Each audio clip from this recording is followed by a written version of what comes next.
In the black between stars, where even light hesitates, something immense drifts in silence. Nexus Prime. A space station older than most civilizations, larger than many planets, a floating testament to cooperation and control. Millions live aboard its gleaming tiers, and today, every corridor echoes with unease. The Great Council has been summoned. Inside its circular chamber, 47 species gather. Insects with crystalline wings. Trees that speak in pollen clouds. Gaseous mines flickering in containment fields. And at the center, Ambassador Czar. His deep blue skin glistens beneath artificial starlight as he addresses the room, his voice calm, but carrying a tension that trembles beneath each word. Friends of the galaxy, we have a problem. A murmur rolls through the crowd. But everyone already knows what he's about to say. It's the same name that's whispered in every backroom strategy meeting, every classified archive. Humans. For 300 years, humanity has remained silent. Tucked into a cluster of 12 star systems on the far edge of explored space. No trade. No treaties. No territory violations. Just absence. Intentional, unbroken, and absolute. And that silence terrifies the galaxy. A Zenthari war captain named Jorik slams his scaled fist on the console. He's 7 feet of armored muscle, a creature bred for conquest. His voice is a growl. Why do we even care? They're a speck on the star map. 12 systems. We hold thousands. But not everyone agrees. Dr. Velmuth, a Carry biologist with 6 slender arms and compound eyes, speaks next. She clicks her mandibles, nervous.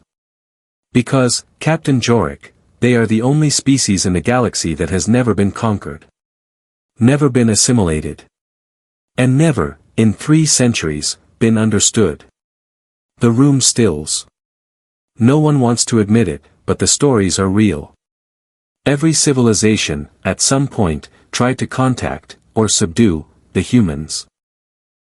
Expeditions vanished. Ships lost power. Crews returned, changed. Whispering about voices in their minds and lights behind their eyes. No wars. No bloodshed. Just, failure. And now. Something new has happened. Ambassador Czar continues, and a hollow image flickers into being above the council floor, a human man in a simple blue uniform. Brown hair. Calm eyes. No insignia. No weapons. This is Captain Jake Morrison, Czar says. Commander of the Aurora's Edge. 3 days ago, his ship suffered a mechanical failure near Kepler Station. He asked for help. The room practically gasps. It is the first confirmed human contact in 50 years. A request for assistance, the kind of vulnerability that's never been seen from their kind. Czar continues, his voice measured. We sent our finest engineers. The Aurora's Edge uses propulsion technology we can't identify. Its components are simple, metals, crystals. But their arrangement makes no sense. The image shifts, Morrison smiling politely, standing beside a broken engine. Their scans couldn't penetrate the shielding. Their AI couldn't replicate the drive's processes. Even stranger, Czar says, are the physiological readings. Telepathic species reported migraine simply by standing near the human crew. Biosensors picked up emotional irregularities. Morrison's mind reads like a maze with no center. And when we asked why humans remain isolated, Czar says, Captain Morrison only smiled, and said, you'll understand. Someday. The silence returns, but this time it's thick with something else, dread. It's not fear of military strength. The humans have never flaunted ships or weapons. It's something deeper. Something that gnaws at the certainty of science. That humans might be operating on principles the rest of the galaxy hasn't even discovered. 2 more ships arrive at Kepler Station. One is led by a human scientist, Dr. Lisa Parker, a red-haired woman with green eyes and a tranquil presence. The other, by Commander Rick Hayes, a military figure whose calm demeanor belies his apparent lethality. But neither ship carries weapons. No defensive drones. No escort fleet. Just presence. Dr. Parker begins to repair Captain Morrison's ship. Her tools are rudimentary. Yet, to the shock of every alien observer, she rebuilds shattered alloys by touch. Fried circuitry realigns under her gaze. An ambassador made of living crystal speaks out, that is impossible. No species can alter matter with thought alone. Yet, the evidence is irrefutable. Commander Hayes walks through the station, and guards faint. Psychic races report hearing a hum, a voice instructing them to sleep. Some dream of stars they've never seen. Others whisper of gravity folding around his footsteps. Tsar plays the final recording. Before leaving, Dr. Parker makes an offer. We'll share medical knowledge. In exchange, stop spying. We've known every ship you've sent. Every cloaked observer. Every mission. For the last 50 years. She recites their names. Their routes. Even the encryption keys of their stealth tech. Captain Jorik, once defiant, turns pale. How could they know? At this point, if your mind is spinning with questions, you're not alone. Why do humans affect alien technology just by existing? Could it be? Consciousness itself is the real force they've mastered. Let us know in the comments, what do you think humanity has become? A threat? A higher form of life? Or something entirely beyond our comprehension? If this kind of deep sci-fi mystery fascinates you, make sure to subscribe, because what's coming next will push the boundaries of what it means to be sentient. The expedition left Nexus Prime at dawn. 6 ships. The best the galaxy had to offer. Soldiers, scientists, diplomats, all united under one goal, to uncover the truth about humanity. Captain Jorik, battle-hardened and proud, commanded the military escort. Dr. Velmuth led the scientific division. And on board each vessel, quiet apprehension stirred, not of war, but of the unknown.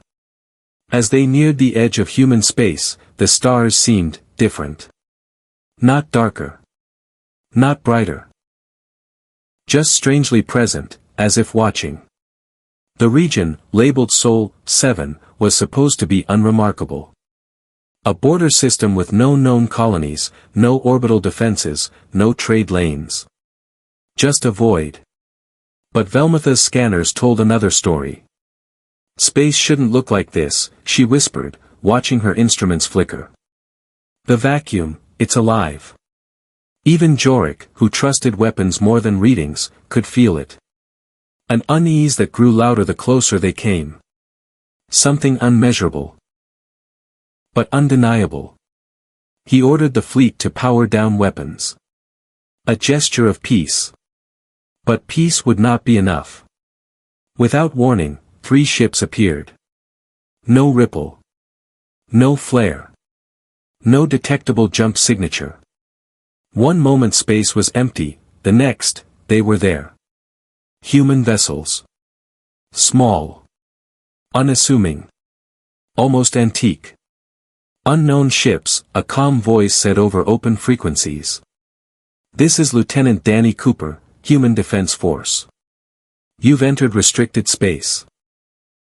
Please state your purpose and prepare to be escorted out. Captain Jorik responded, trying to sound confident. We come in peace. The Galactic Council requests diplomatic contact with human leadership. There was a pause.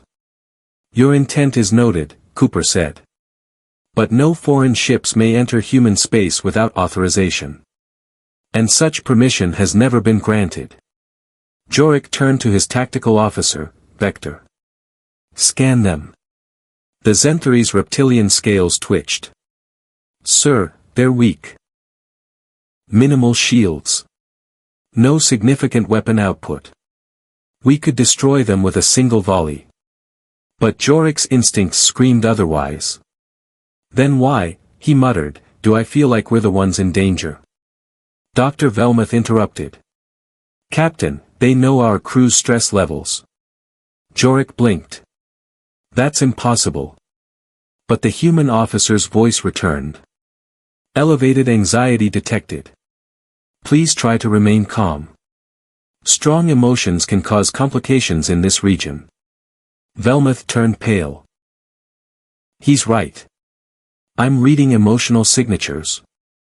From them. About us. She activated her own communicator. Lieutenant Cooper, this is Dr. Velmuth of the Galactic Science Council. How are you monitoring our crew's mental state? Hello, Doctor. Big fan of your work in cross-species neural adaptation, Cooper replied. His tone was genuinely warm. As for your question, humans have an aptitude for sensing consciousness directly. It's not something we can easily explain. Before Velmuth could respond, the human ships moved. They didn't engage thrusters. They glided, as if surfing gravity itself. And as they passed, alien systems began to fail. Weapons offline. Jorik's crew shouted. Shields dropping. Engines responding erratically. No attacks. No interference. Just, presence. Human presence. Cooper's voice returned, still calm, do not be alarmed. Your systems are not damaged. They're simply responding to the ambient consciousness field. Once you leave human space, they'll return to normal. Velmuth stared at her sensors. There was no signal. No EMP. No known technology could cause this. It's impossible, yet it's happening, Jorik whispered. Then two more human voices joined the frequency. This is Sergeant Amy Rodriguez. Corporal Steve Johnson, reporting. We've been monitoring your fleet since it left Nexus Prime. Captain Jorik's eyes widened. You've been watching us, for days. Your stealth tech is sophisticated, Corporal Johnson replied. But it assumes space is empty. Human space, is not. More ships appeared. Not just 3. Dozens. Surrounding the fleet in flawless formation. Not threatening, just, present. Then a new voice, resonant and composed, this is Commander Kate Sullivan, Human Defense Force. I apologize for the delay. I was in consultation with our Xenology department about your presence. Her words were deliberate, measured. No trace of hostility, only a quiet sense of control. Dr. Velmuth stepped forward. Commander, we came seeking understanding. Why have your people remained isolated for 3 centuries? Because isolation protects everyone, Sullivan replied. Especially you. Before they could question further, crew members across the fleet began reporting symptoms. Headaches. Dizziness. Strange dreams. Some claimed to hear music. Others felt like they were dreaming while awake. A Zenthari soldier whispered that he saw his mother's face in the stars. You're experiencing what we call cognitive displacement, Sullivan explained. Your minds are adjusting to human space. Unfortunately, not all species adapt well. You're saying our presence here is dangerous? Jorik asked. Not intentionally. But yes, she replied. Extended exposure to human consciousness can have lasting effects. As if cued by her words, alien systems began to react. Shields flickered erratically. AI cores looped nonsense phrases. Navigation computers began predicting false star positions. Commander Sullivan's final words were gentle, but firm. I'm asking you to return to neutral space. Your crews are already on the edge. If you stay much longer, you won't be able to return unchanged. And so, reluctantly, the fleet turned back. As soon as they crossed the boundary, everything returned to normal. Except, the feeling. Every diplomat, scientist, and soldier knew, something had shifted. Not just in their ships, but in themselves. At this point, you might be wondering, what exactly is human space? Is it physical, or something else entirely? Sparkles, have you ever felt like reality isn't as solid as we think it is? Brain, drop your thoughts in the comments. What do you believe consciousness really is? Don't forget to subscribe if you haven't already, because in part 3, the story reaches its deepest point. We'll follow a team of elite spies who cross the human border undetected, or so they believe.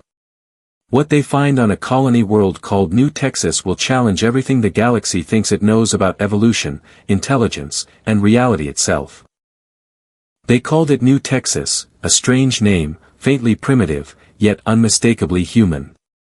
It wasn't on any official maps. No trade routes, no satellites, no emissions. The Galactic Council had long assumed it was a myth, a ghost colony left to rot on the edge of the frontier. But it was real. A single covert vessel, cloaked beyond the standard parameters, entered orbit without broadcasting identity. Aboard were 5 elite observers, trained in psychic shielding, cryptographic silence, and xenoanthropology. Their mission, observe and return. No contact. No disruption. No trace. And yet, from the moment they arrived, they knew they were not the observers. They were the observed. From orbit, New Texas looked deceptively mundane. Rolling hills. Wide plains. Oceans that glimmered with strange hues under a yellow sun. The architecture, if it could be called that, resembled old Earth settlements, barns, windmills, houses with porches. Children played in fields. Adults worked gardens. There were no drones. No power lines. No skyscrapers. It was a civilization of deliberate simplicity. The infiltration team, led by the seasoned Andari agent, Kyrian, could barely believe it. There's no electromagnetic pollution, he whispered. They're not even using light-based communication. It's like watching a pre-warp species, one analyst added. But their gene signatures show accelerated evolution. They're post-human. And yet, they farm. They sing. They smile at the sky. On the second day, the observers began to experience anomalies. It started with dreams. The same dream, shared across all 5 minds, of standing in a vast wheat field, under 2 moons, while a child with golden eyes stared silently from the horizon. On the 3rd day, their equipment began interpreting local static as music. Orchestral, alien, emotionally moving. On the 4th, one of them, the linguist Veka, vanished. She left no note. No trail. Just a lingering warmth in the room and a single word scrawled on a window, stay. Agent Kyrian could feel his mental shields fraying. So he left the safe house, alone, to explore. That's when he met her. A woman. Barefoot. Wearing a simple cotton dress. Sitting beside an old well, humming to herself. She looked no older than 25, but her eyes. They were infinite. You shouldn't be here, she said softly, without turning around. How did you know we knew the moment you entered orbit, she replied. Her tone was not angry. Not afraid. Just, serene. As if she were explaining the weather. You think you're hidden, she said, now meeting his gaze, because you believe thoughts can be sealed. But thought isn't private. Not here. Not anymore. Kyrian felt her presence inside his mind. Not violently. But with the intimacy of someone flipping through a photo album he didn't know he'd left open. Memories. Fears. His childhood. His secrets. She sighed, almost sadly. You're still carrying war inside you. It echoes like a scream. What, are you? Kyrian asked. We're what happens when a species stops being afraid of its own mind. She reached into the well, pulled up a wooden bucket, and offered him water. Drink. Or don't. Either way, you'll remember. 2 days later, the infiltration ship returned, missing 2 of its original 5 crew. The survivors refused debriefing. Their eyes no longer responded to biometric scans.